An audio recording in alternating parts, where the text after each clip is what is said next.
It's time for the Albertville Aggie Coach Bert Browne Show. Every Wednesday night, you can tune into Power 107.5 with your host, Aggie play-by-play announcer, Barry Galloway, live at Legends in the Crossroad Mall in Albertville. For the next hour, Aggie head coach Bert Browne will be joined by other Aggie coaches and Albertville players, and we'll talk Aggie football. Now let's go live to Legends in Albertville, here on Power 107.5 FM.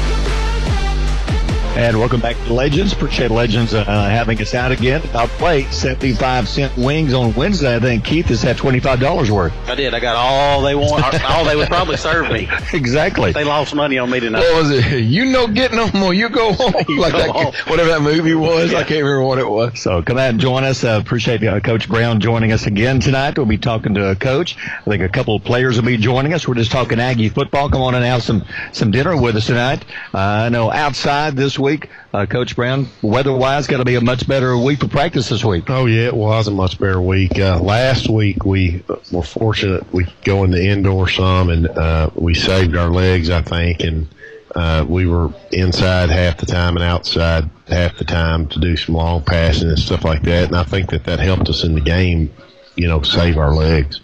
Let's talk about the A-Rab game right off the bat, then we'll give you a chance to enjoy your wings. Traveled A-Rab. Let me ask you this. We were talking in the booth. From what I saw, first half, you had the mistakes. You had some things. Second half, you seemed to correct those. Yeah. The Jamboree game, what do you think? Had you had the Jamboree game a week ago, do you think that would have made much difference? Maybe. But, our thing is like I told the kids Sunday, if you take 6 things that we did to ourselves, not that they did, mm-hmm. I mean, that was just it. I mean, we did things to ourselves that just absolutely killed us. We jump off sides of on 3 third downs that give them first downs. Am I right on that? Yep. I think the officials did a real good job, except for one call, and that was that pass interference in the end zone. You can face guard in high school football. Yep. It's 3rd down and 13. That gives them a crucial first down. Yep. Those 2 kids played the ball just the way we teach it. And, so now you're sitting there with a first down, and they go on, 2 plays later and score a touchdown because they were inside the 15, I think. Mm-hmm. So, that kind of stuff just kills you. You just can't have it. And, but our jumping off sides on defense, giving them first downs, just things that we did by pulling the gun out and shooting ourselves in the toe, man. I mean, and that's what I told the kids at halftime. I said, guys, we'll just eliminate the things that we're doing to ourselves. We'll be okay. And we would have, and that's what I told them Monday or Sunday. I said, 6 mistakes that we made that nothing that they did to us. It was jumping off sides, things like that.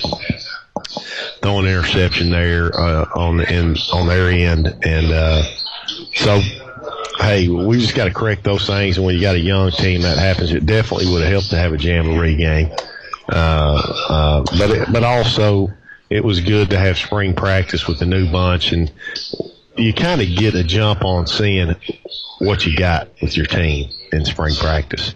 And it's just a shame that Alabama does that, where you can't have spring practice, sure. Or if you have a week 0, you can't. Basically, they're just trying to get you to not have spring practice, right? And make you be the bad guy and let the parents talk about you instead of them doing it, and then the parents talk about them, because Georgia, those kids are getting 40 practices in a 4-year career that the kids in Alabama that aren't having spring practice aren't getting in, and they're competing for scholarships. So I just challenge them to go ahead and drop it and let the parents deal with them. Let's talk about the first drive A-Rab had. They got it inside the 5-yard line. Your defense stopped them, had a goal line stand. Had to make you feel good. It was great. I mean, our kids are fired up. And, I would be – look, our kids played their hearts out. We got guys going both ways. It was hot as fire. Yeah. And so I was very pleased with the effort that our kids gave. Just the mental mistakes here and there and little things, but that goal line stand was huge. We come out, and again, young kid buzzes right by we throw a screen out there on 3rd down and 1. because that was our game plan, the way they played us.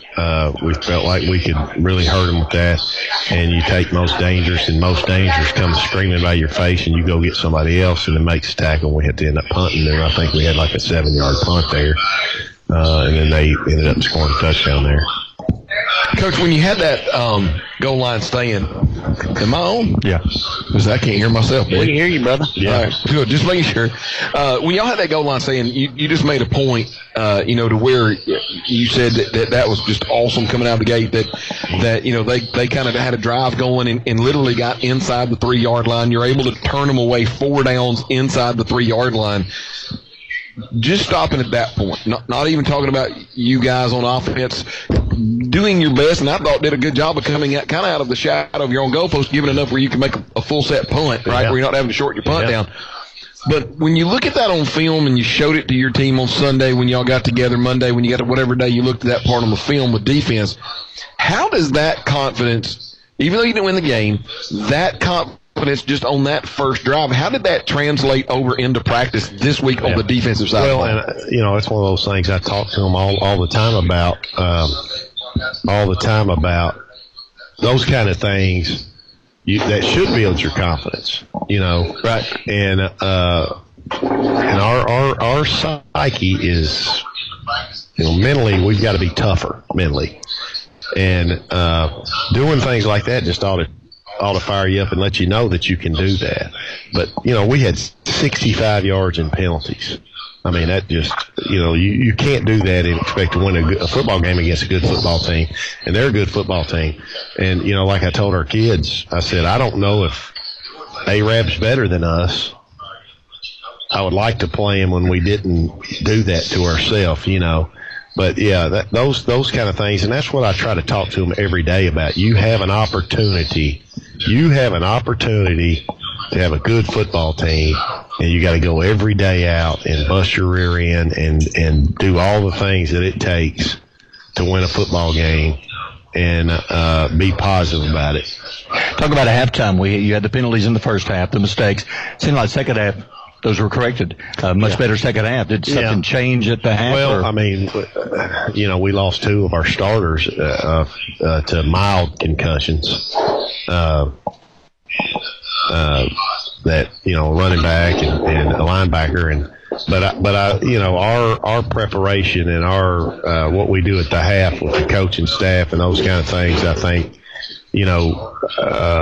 is pretty good, and of course both our coordinators are great football coaches, so we made changes and did some things, and again, I would just like to see us, like I told the kids, I said Friday night I'd like to see us go out there and make Boaz beat us.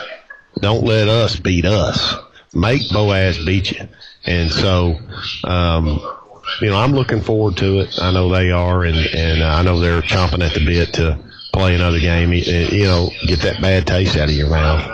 We're going to take a break and let you enjoy the wings while they're hot, Coach. Got some players here joining us. We'll talk to those players coming up in a few minutes. We'll get back to you in a minute. Hey, come on, join us. We're going to be here till 7 o'clock. Keep on listening. Be sure and tell your friends, family, they can listen to us every week. We're broadcasting live from Legends here in Albertville. It's the Albert Lange Coach Bert Browne Show going on till 7 here on Power 107.5. Welcome back to Legends of Albertville, the Albert Lange Coach Bert Browne Show here till 7 o'clock. Don't forget 75-cent wings here at Legends of Albertville. Coach now digging in while Coach is busy, John. We'll talk to some special guests here with us. Always good to have the Aggie players with us. We've got 3 joining us.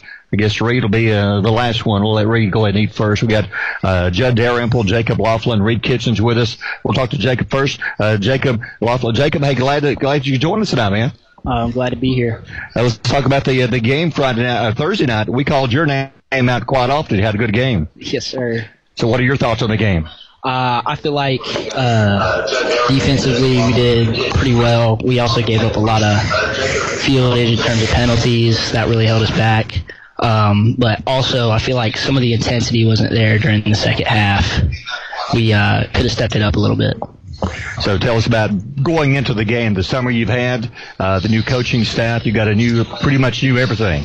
So what are your thoughts on the new coaches and the coaching staff? I love it so far. The intensity's there. We're getting really good coaching, I feel like, compared to past coaches, no shame on them. Sure. But it's more precise. We know what we're doing no matter what, and anytime we make a mistake, we make sure we get coached up. The coach here in the wings, he said he was supposed to share these with you. I'm sorry, Jacob. I don't think there's many left. John, question for the men? Yeah, Jacob, whenever you think about, you said something, last year about, the coaching that you had last year. And then once again, we're not going back into the coaching, but what is it like? I never had this opportunity in high school to be coached by a collegiate coach, right? And to be able to have that expertise and that knowledge coming from, years and years of those guys playing at the next level. So here's your football IQ last year, and now here's your football IQ now. Has that grown tremendously, through the summer and through fall camp, just from what these guys are saying and what they're teaching? Absolutely. I feel like I have become 2 times the player and just as much of a man now due to these coaches than ever. I feel like it's a really lucky opportunity for me to be coached by a bunch of collegiate coaches and have that kind of experience behind me. What about just playing? And they'll get in your butt a little bit, too, when they're collegiate coaches, too. Well, been there. What about just playing at Albertville? You've got a brand new building opening up in just a few weeks. You got top of the line equipment, the best equipment money can buy, basically. So you're just a junior. So you got another year ahead of you. Yes, I feel like I'm extremely blessed to be going to this school, to be have this kind of facility. I can only thank the man above for that, and that I was lucky to be born here and raised here. Can you see a change in you over the years since you've been working in the weight room with a new strength and conditioning coach? Yes, sir, absolutely. I've gained over 60 pounds of muscle, I think, and everything's heading in a northern direction, going straight. I got to ask you some other questions away from Albertville. Favorite athlete? Who, if you had to pick athlete, it doesn't have to be football. Who would you pick? Ray Lewis. Ray Lewis? Any reason why? Just his toughness and. I love the intensity. I love he. No matter what, he'll come out and hit you in the mouth, and I love that. I try to embody that. So you're going back a few years, then. I like that, John. Ray Lewis. Like old school football. Yeah. That's right. Okay, what about favorite music? Probably some Chris Stapleton. There you go. Oh, there you go. Okay, good deal, good deal. Boaz, looking ahead to this week, what do you think? Have you seen the Boaz films yet? We've watched a little bit of Boaz film. I'd like to say that they have massively improved from last year. It's going to be a good game. That we're going to have to step up a little more intensity from last game too, and make sure that they don't get any they don't come ahead. They don't get any drive behind them, knock them out first half. If you can take away the mistakes like you had against Arab first half, I think you got a much better chance this week. Yes, sir. Absolutely. Jacob, it was a pleasure watching you play, man. Looking forward to see you this week. I'll let you grab something to eat now while we talk to Judd and to Reed. And joining us now, Judd Darrell. Judd, how you doing? I'm doing wonderful. I'll go back to last year real quick. You're a 10th grader this year. Yes, sir. As a 9th grader, offensive line, throwing up against some of the big 7A guys. What was that experience like? I mean, it was pretty different going as a freshman, but other than that, I mean, just got to work yourself. Can you learn from playing people like the juniors and seniors from 7A last year? Can you pick up on things and learn from things you need to work on? No, yes, sir. Just make yourself better. Becoming young and then working to yourself at your senior year. All you do is just pick up from your mistakes and get better. Can you feel that you've improved because of what you went through last year? Yes, sir. A lot. I know John Glad was talking about you a lot last year about what you were going through, the fact that you were a 9th grader facing some of these 12th graders. Yeah, no, Judd, last year, I mean, gosh, right out of the gate, let's put you against the Class 6A state heavyweight champion in wrestling. And I mean, it was just like, bless your heart, is all I can say. And I think there's a couple of times even during the game on the broadcast, I was like, hold him, Judd, just drag him down, whatever you got, make him throw the flag. But can you so you think about where you were as a freshman last year to where you are now. Talk about that growth of what it was like playing as a freshman last year and literally getting thrown up against those big guys. This year, you got to think with the different coaching staff, the strength and conditioning program you've been able to go through, how that's kind of I guess, increased your confidence of being able to go out there now as a seasoned sophomore? I mean, just last year, just being kind of small compared to everybody else, all you got to do is just, be yourself and then fix on your mistakes during the film. And especially Coach Hofford working in the weight room, all you do is you just get stronger and, just learning from other guys. And now this week, Coach, correct me if I'm wrong, he's Special Teams Player of the Week. And, Judd, you're long snapper, right? Yes, sir. You know that's one of the easiest ways to get a college scholarship, in case these guys hadn't told you, because that's all those guys do is do long snapping. So tell me what that's like. I'm ducking my head down. I'm looking back there at the punter, and I know there's 11 dudes over there who don't like me. I know they can't hit me in the head, but I know that they can come over my shoulder pads. What's that? Give me the thoughts of a long snapper before the long snap. Kind of the thoughts is just don't mess up. And as soon as you snap the ball, just go find it. But other than that, just hopefully you don't have a bad snap. Do you ever sit there and you're just like, Lord, make a good snap. Lord, make a good snap. Every time. What are your thoughts on the Boaz game coming up this week?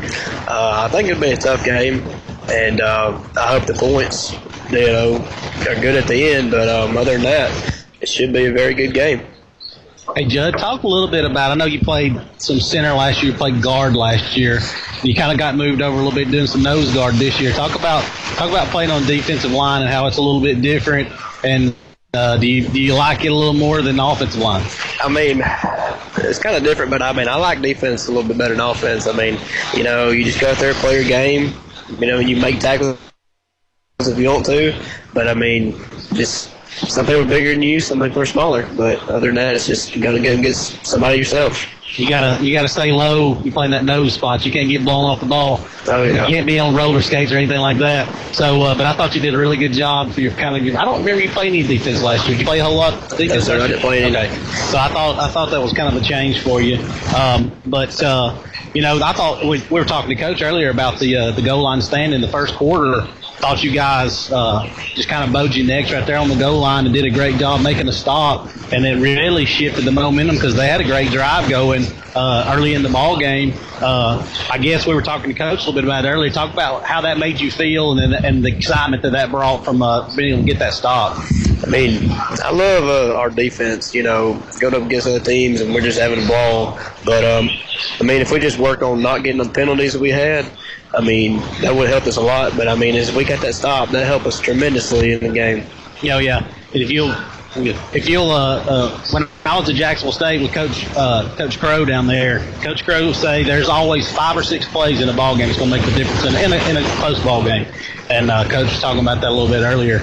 But this week, going against Boaz, the backyard brawl, it's a you want to say, well, it's just the next game, it's the next, but it's a rivalry game. Oh yeah. Talk about maybe that gives you another gear for this week. It makes your drive going, and it just the thought process of it, just going into the game. You're just thinking, let's go have a blast. It's just a different mindset than any other game you'll play compared to everybody else. They're right down the road. So I got to ask you the question we asked Jacob. Favorite athlete, who do you like? I'm going to go with... Don't say Coach Brown now. I know he's right here, but you got to go with somebody else. Megan Rapinoe. No, I'm kidding. Tua Tagovailoa. Tua. There you go. We got the last name right. And what about favorite music? I got to agree with Jacob. Chris Stapleton's right where it's at. That sounds good. Hey, we're going to take a quick time out and come back. We're back with Reed Kitchens and Coach, and we're coming to you live from the Legends of Albertville. Going to be here till 7 o'clock with the Coach Bert Browne Show here on Power 107.5. And welcome back to Legends of Albertville. Going to be here till 7 o'clock. The Albertville Aggie Coach Bert Browne Show. Technical difficulties. I think Keith got some hot wing sauce. On the keyboard there. Exactly. We got Coach Brown with us, 3 of the Aggie players, Judd Harample, Jacob Laughlin. Now, last but not least, heavily, Reed Kitchens. Reed, how you doing? Good. How are y'all? Hey, doing fantastic, man. Good to have you here with us tonight. First of all, you were our student athlete of the week last week, not only excelling on the field, but in the classroom too. So we got you a little gift card here we'll be giving to you. So congratulations to you on that. And let's talk some football here. Sure. Let's go back to during the summertime. Tell them about going changing. We talked about this changing from one coaching staff to the next. Your thoughts on the current coaching staff? I like the new coaching staff much better this year. They bring a lot more knowledge.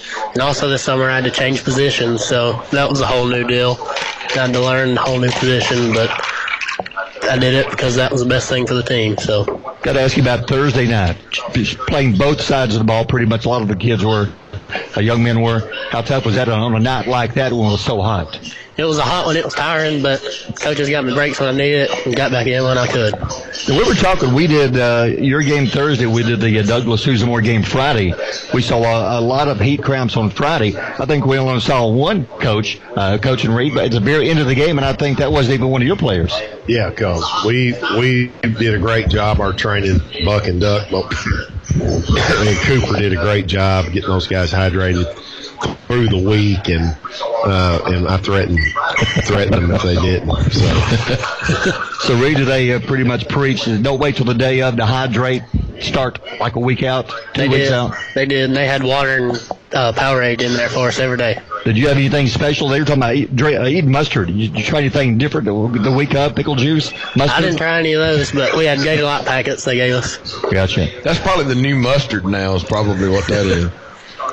Yeah, so Reed, when you think about, you talked about new coaching staff coming in, and you're getting that knowledge, and tell everybody, just remind everybody what position you played majority of the time last year. I played tackle and defensive end last year. All right, and now you have moved to Center. All right. So that's a whole different skill set you're trying to learn there.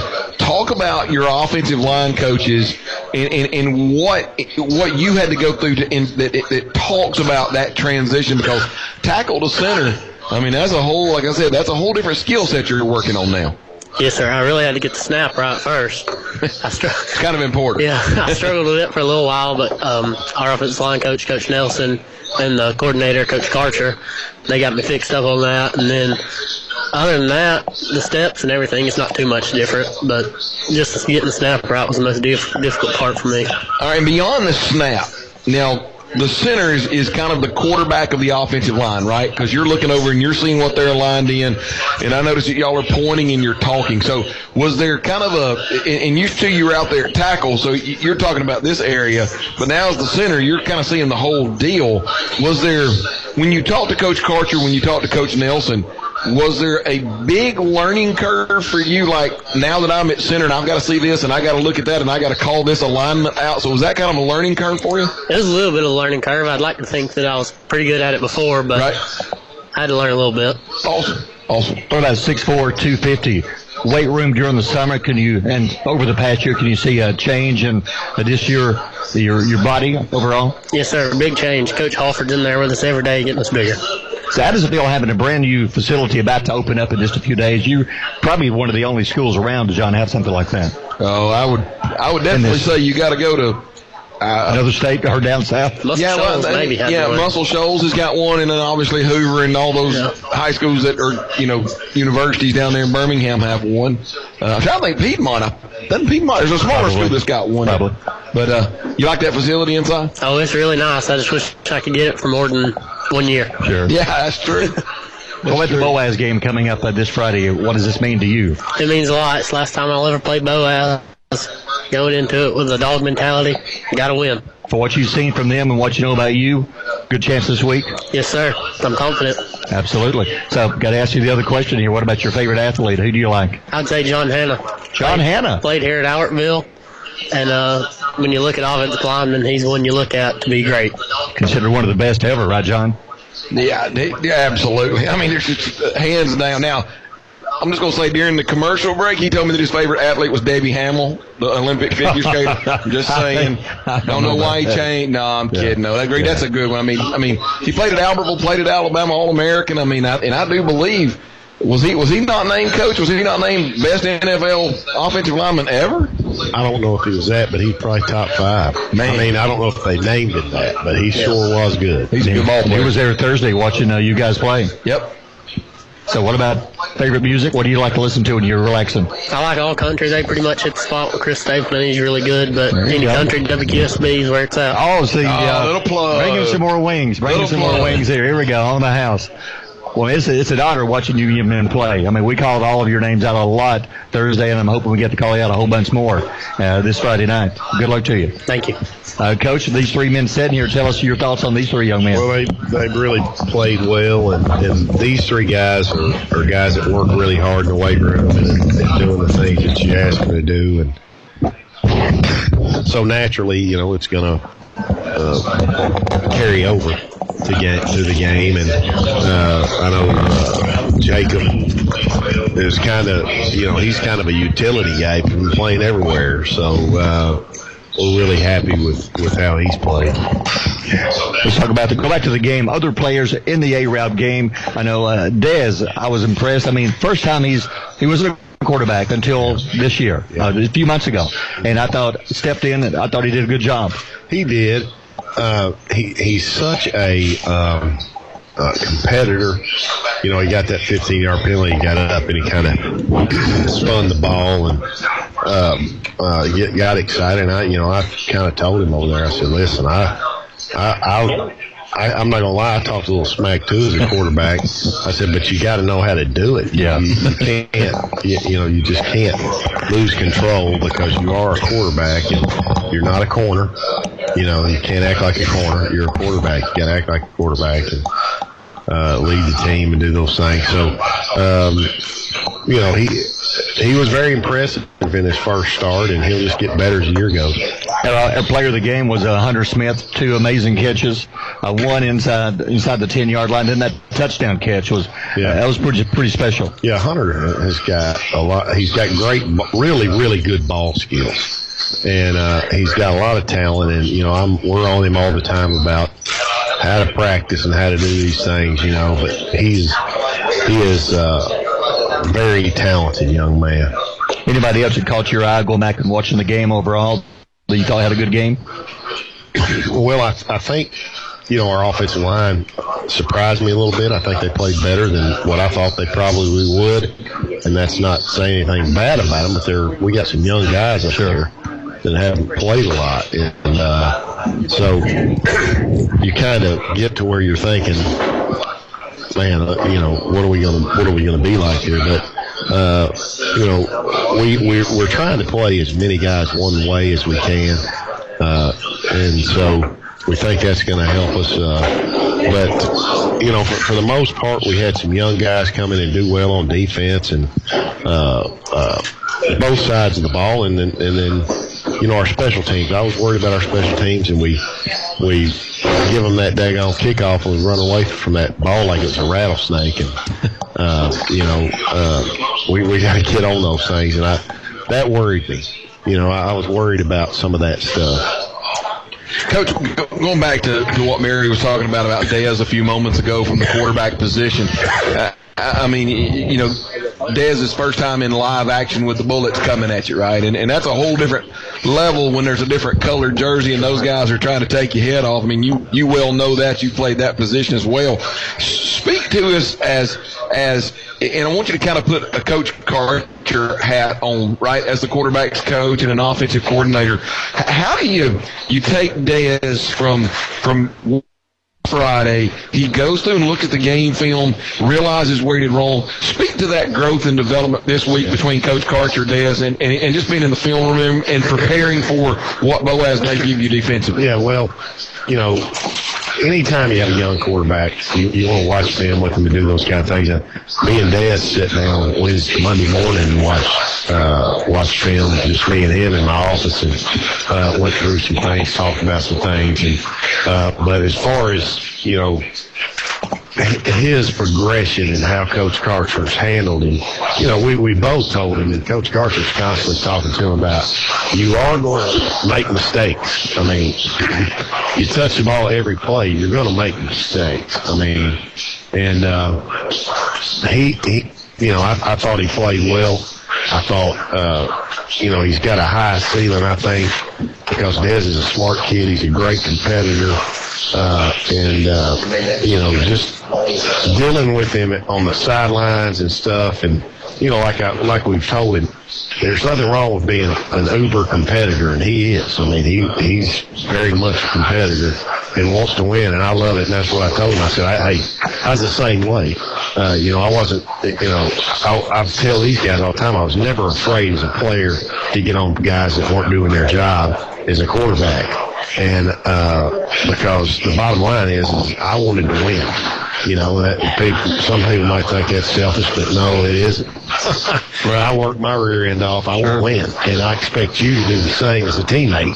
And that's the expectations. That's what I talk to these guys about: ownership, expectations of others, making guys toe the line, and things like that. So I'm excited to see how Des performs Friday night after he's got one under his belt. And Coach, following up on what you said there at the very end of your last comments about the offensive line, we know that the offensive line is literally 5 individuals working together as one unit. They've got to develop that chemistry and that communication. What do you take from last week? Because there were great moments, I thought, with the offensive line, and then there were some busts with the offensive line. But that's expected with youth and putting a group and moving position to position. But you're trying to put the best 5 together. Speak to what you did as a head coach and the line coaches did this week, looking at film and trying to perfect that chemistry a little bit more. Well, that's the thing about an offensive line. I'll never forget, when Tim Capps was coming out of Kentucky, he wanted to be the first pick. Well, the first pick was the Cleveland Browns. All right, you don't want to go to the Cleveland Browns. They were basically an expansion team then. Right. And so I knew one of my best friends played with his brother at Eastern Kentucky, and I told him, I said, tell him to tell the Browns not to draft him or he's not playing because he's going to get killed. Because an offensive line has got to be a cohesive unit. You just can't it's not like DBs or receivers or those guys. They've got a bar through their hip. They work in unison, so and it's one of those deals where you got to build camaraderie in the offensive line. They got to know each other. They got to know what each other's thinking, all those thoughts. So there's a lot that goes into that to the offensive line, and it's like a dance troupe. I mean, they have to learn each other. So I think that these guys over the last few weeks have really gotten a lot better at that and understanding each other and what one guy's thinking or calling and things. So it's been one of those things. It's just a huge learning thing when you're so young, and you're going to make mistakes, but you got to learn from them. Right. Let's talk Boaz.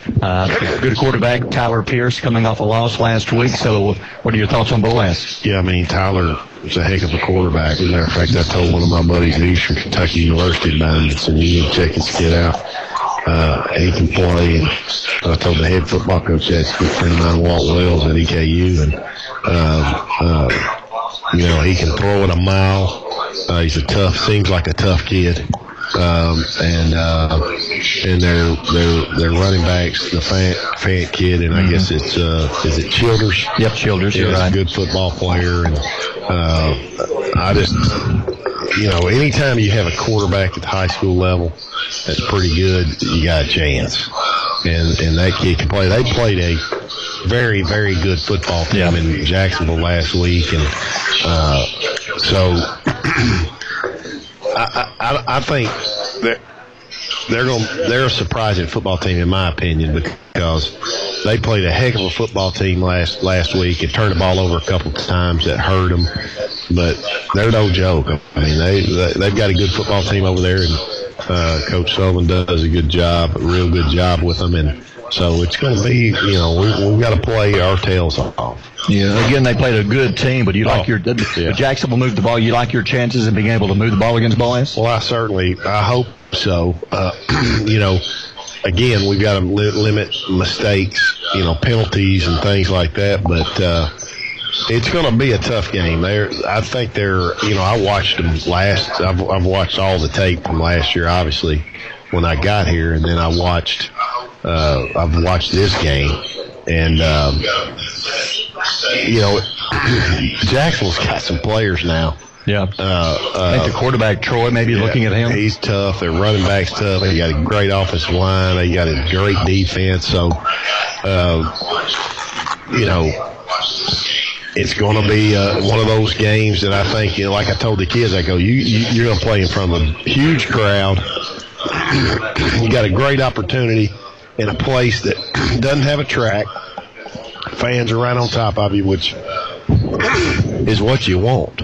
You know, that's the ultimate stadium over there. It has no track around it. That's beautiful. And so, in a big game, at a rivalry game, right down the road from you, it's going to be, like I say, a great crowd. So, it's an exciting opportunity for our kids. And I said about 30% of about 30% of the teams in the entire country are going to get to play in a game like this Friday night with a great crowd, a great atmosphere, a big rivalry game. Everybody in the country is not going to get to play in a game like this Friday night. Boaz had 5 turnovers. How big is it for you to be able to force turnovers to win the game? Well, definitely anytime you can force turnovers and not turn the ball over. I think we were 1-1 last week, I think. Yeah. So we were even there, but you definitely always want to be on the top side of that. And of course, I mean, they've done studies and all that. Most of the time the team that wins the turnover battle is going to win the football game. So we got to limit our mistakes in that and hope that we can get some turnovers and gain some momentum early. We'll take a quick timeout, come back with final thoughts here till 7 o'clock. Come out and join us here at Legends of Albertville, the Aggie Coach Bert Browne Show here on Power 107.5.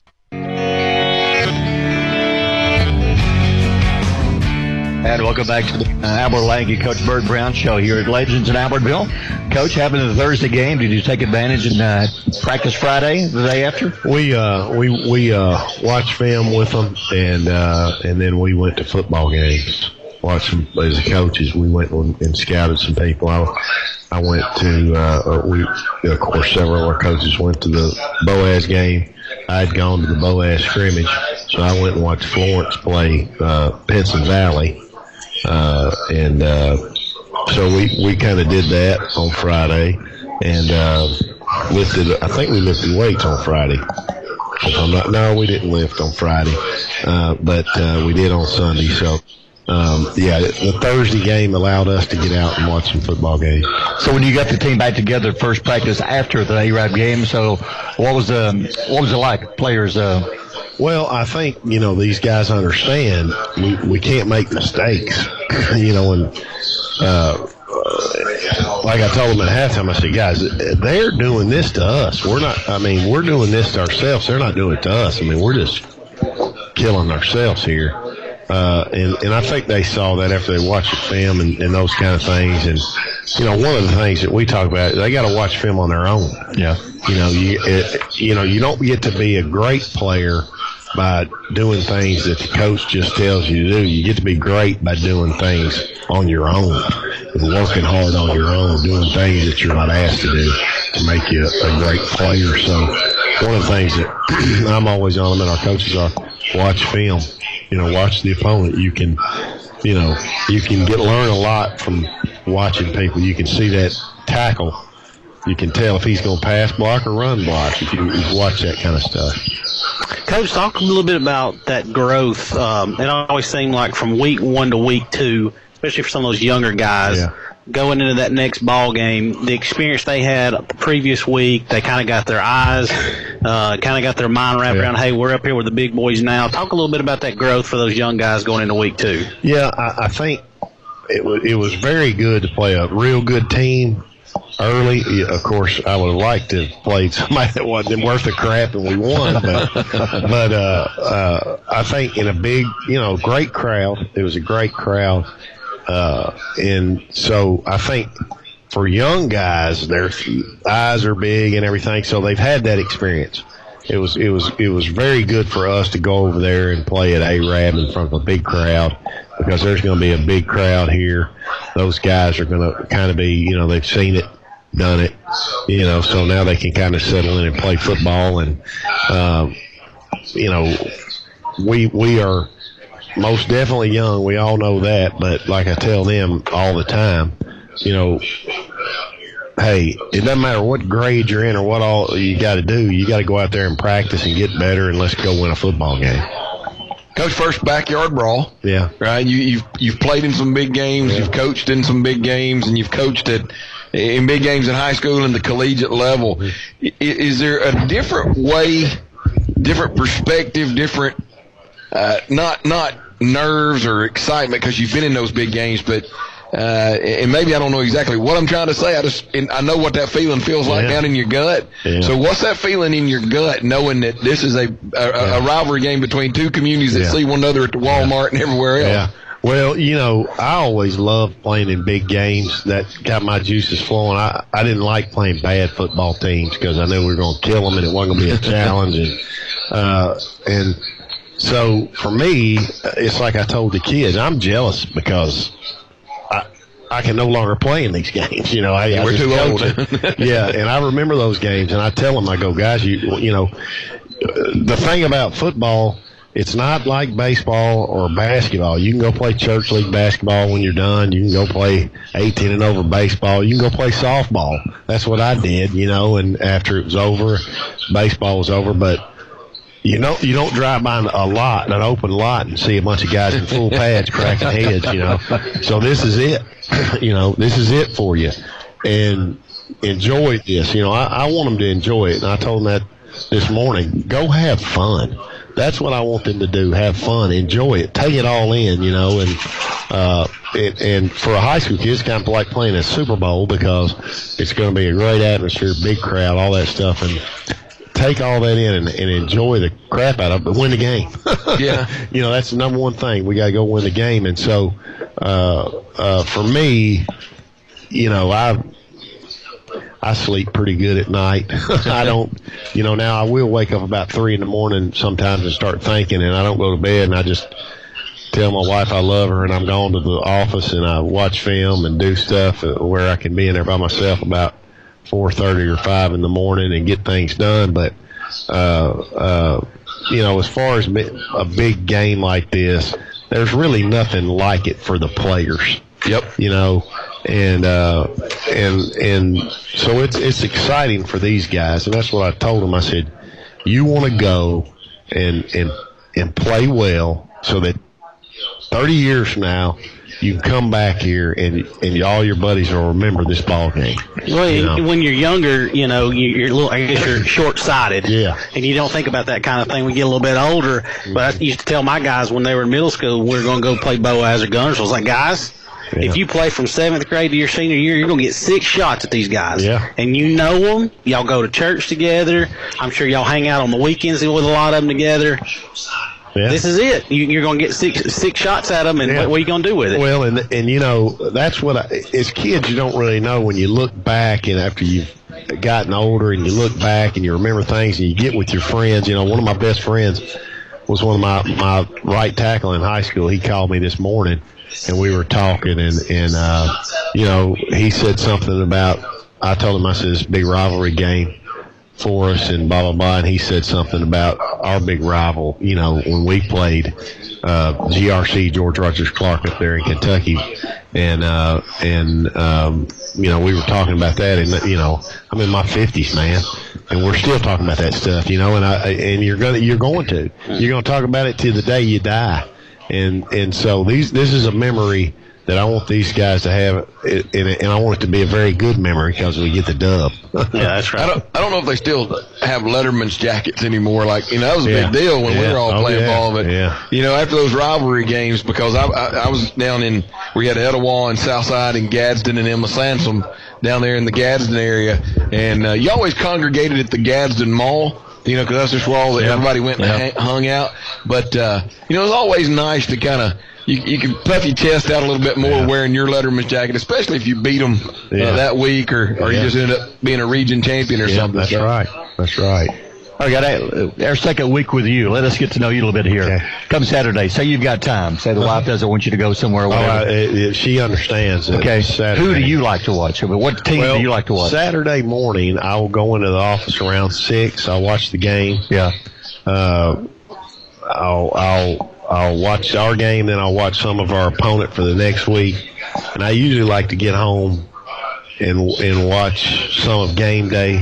Yeah. And I'll take my computer and my laptop and put it on my lap, watch college football, and watch our opponent.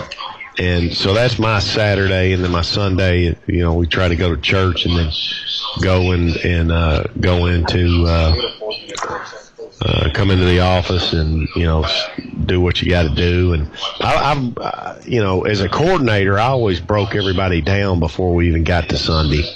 And I know that's what our coordinators do. Saturday, they'll spend the day breaking our opponent down. Our coaches will put stuff in. And so, I didn't know if you wanted me to go through the whole week. No. What about, like, say, a college team? Is there a certain team if they're playing on Saturday who you like to watch? Well, I'm a Tennessee Tech guy. Tennessee Tech's my team. But I just love college football, period. If anything, I want to see Kentucky win and do good because, Kentucky, of course, is basketball state, as everybody knows. And there's a lot of kids up there that should be playing football that are 6'4" centers in basketball that think they're going to play at Kentucky in basketball. But check out their roster there, buddy. You got to be 6'11" to play center at Kentucky. So, anytime Kentucky does well in football, it gets more kids out in football, and I'm an advocate for football. I think it's the greatest game in the world. It teaches you so much about life because, many times I was laid out on a football field that I couldn't breathe because of a hit, and I knew my guys were counting on me. I had to get up.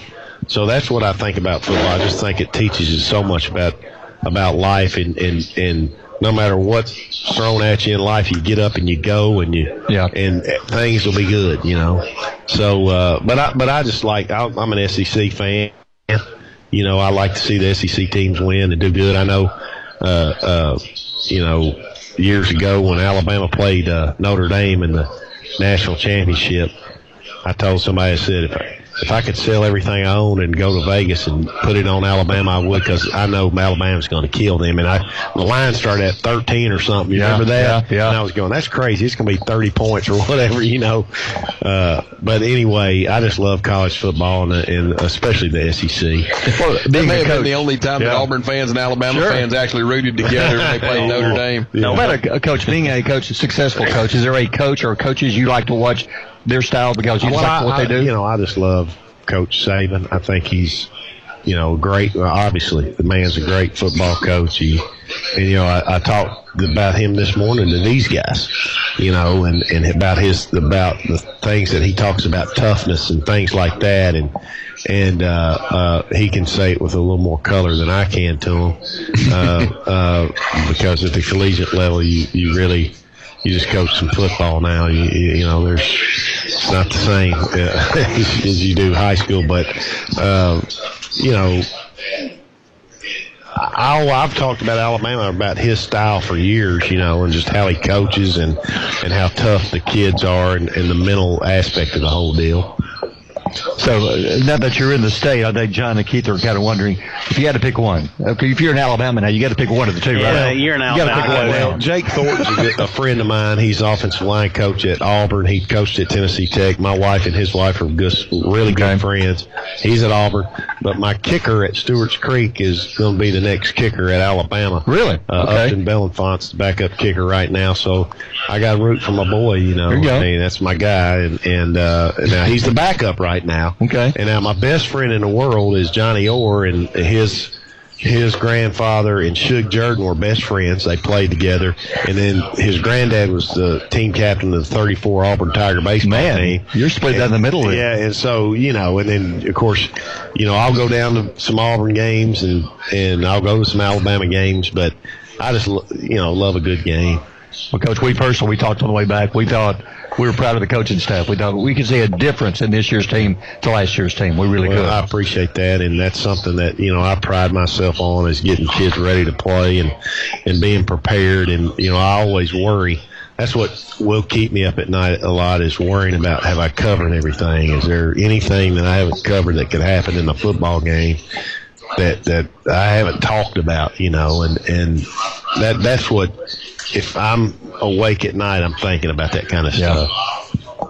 Well, Coach, I'll be the first one to tell you because I had to go to Foodland and go to other different places through the community this week. And listen, the entire town of Albertville's behind you. They also understand that the game probably at A-Rab could have been closer if we hadn't shot ourselves in the foot. And, I mean, nothing that you didn't know that you didn't allude to at the beginning of this broadcast. But I just wanted to let you know that the faculty, the staff, the community, people that I don't even know somehow knew me being on the radio and came up and said, we want you to let the coaches know and the kids know. Gentleman at Foodland came up to me and he said, aren't you, John Gladden on the radio? And I said, yes, sir, unless I owe you money, then no, sir. And but he wanted me to pass that along. So what we talked about a couple of weeks ago when you granted me the honor to be able to talk to the team, which is to utilize this team to take one step to start a new legacy. Yeah. I think that legacy after one game is already resonating through the community and through the people of Albertville. So I can't speak for everybody in Albertville, but there's an older gentleman at Foodland that you got his vote. I appreciate that. And, one of the things we try to do is teach these kids. We want these kids to be good young men, learning to be a man and doing all that stuff. And there's more to it than just football, and that's why I get mad sometimes because I want them to do these things that need to be done for you to be a productive citizen and all that kind of stuff. And so, we try to teach that stuff, and we're here to build something, and that's what I want to do. And sometimes there's growing pains because young men have got to figure out that I mean what I'm telling them. We're just not going to say, oh, you're going to do this or else, and then not do anything about it. There are consequences with actions and things like that. Well, Coach, we're out of time. Another good show. Appreciate you joining us. Hey, thank you all for having me. I appreciate Power 107.5. And we love what y'all are doing for the kids. We love it. Thank you. And good luck Friday night. Thank you. All right, then Thanks, Coach. Come join us next Wednesday. It'll be every Wednesday, 6 to 7, the Coach Bert Browne Show. So that's all for us. We'll talk to you again Friday night, 6:30 pregame show, kickoff at 7 here on Power 107.5 FM.